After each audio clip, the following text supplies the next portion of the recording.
Yeah, so going along the same lines of political developments in lieu of the upcoming midterms, we'd be remiss if we didn't talk about some recent developments we've seen across the country. So first, according to the Supreme Court draft opinion, Roe v. Wade is likely to be overturned in the upcoming months. There's also an added concern that the same form of legal reasoning will be used to target LGBTQ+ rights, which have already been under attack through the passage of acts such as Florida's Don't Say Gay bill in recent months. So overall, our question is, what is your message to those affected by this regression, so to say, in politics that we're seeing? And what can be done to combat these attacks on fundamental human rights, especially ahead of these upcoming midterms? It's the question of the day, isn't it? And I know there are people in this room and there are people around the country who are wondering and worrying what this turn means for them, what it means for all of us. I'd be lying if I said I had an easy answer on that.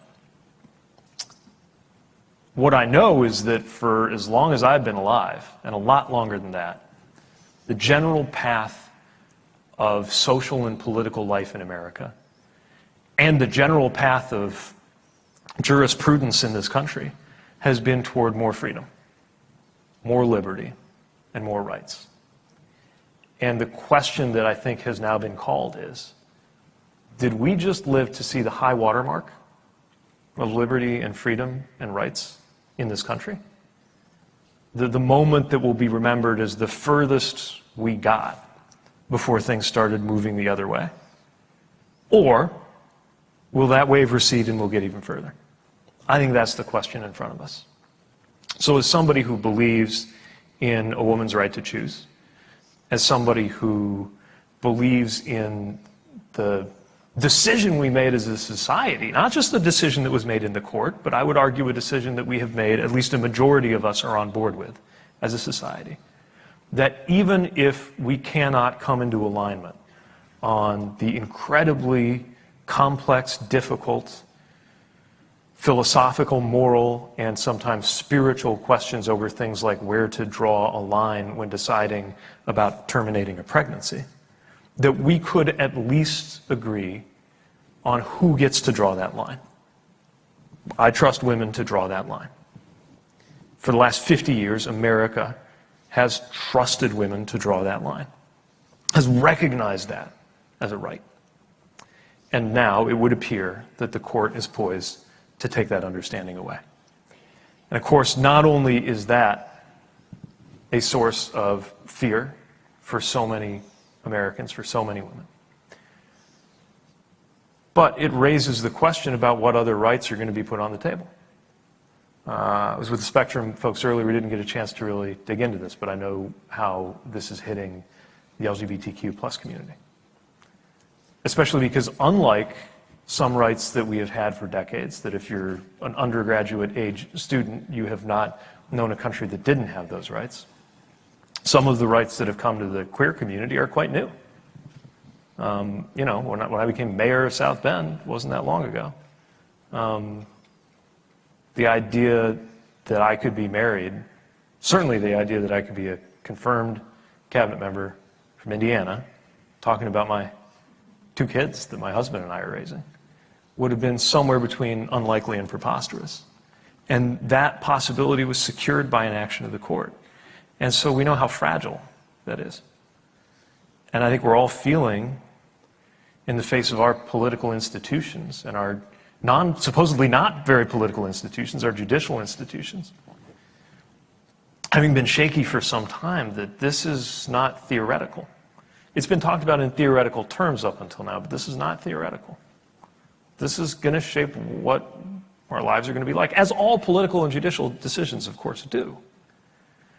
But sometimes they get kicked around on political TV shows and sometimes in academic environments as if it's theory, and it's not, is it? It's how our lives are going to go. Then you have the agenda that has led to things like the Don't Say Gay bill, which, in my view, is a little narrower, though not less destructive, but a little bit narrower than the 40-year-long conservative political project that is culminating in what we're seeing perhaps about to happen to Roe. And what I mean by that is there's a more superficial political pattern that I think has driven some of the politics of the behavior of people like these people in Florida that don't say gay bill. And that is, when all you have is a hammer, everything starts to look like a culture war. So you got a political faction that really doesn't have a lot of answers for many of the questions that people are wrestling with. They love talking about gas prices, but they don't have an answer on gas prices. They don't have an answer on inflation. Many of them answered our call for bipartisan infrastructure work with a no.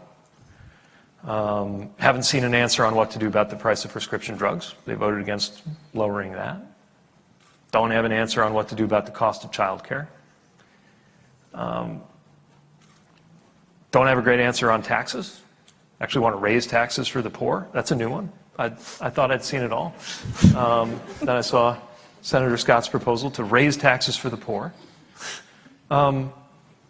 That's not great territory for them to be debating on. So what do? They find somebody vulnerable and pick on them, which at the moment is largely the trans community. And they find something to talk about which can go between the laughable, like is Donald Duck going to make your kid gay, to the incredibly dark, which is the suggestion that the very presence of someone who is gender nonconforming or trans or gay or lesbian or otherwise different, that the very existence of somebody like that is an adult subject, right? That if my kids in, let's say, a first grade classroom were to mention in passing that over the weekend they had a great time going with their dads to the zoo, that they would have somehow, by saying that, uttered something age inappropriate and get us really fired up about that fight.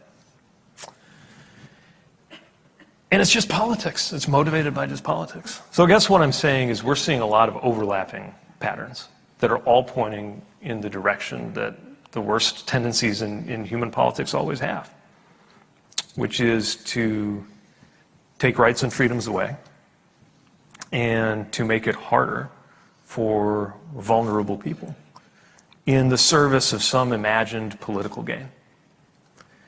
And there are two answers to that kind of thing. Two kinds of answers, I would argue. One answer is to argue against it and fight against it, which is what I do, and people who are involved in politics and public life go on television and do. And the other is to see to it that that is in fact not a way to gain power politically.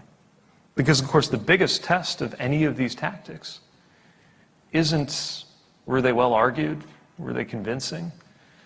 The biggest test of these tactics is did they work? And I'm going to be careful saying anything more about that because I'm here in my capacity as a federal official and I'm not here to talk about campaigns.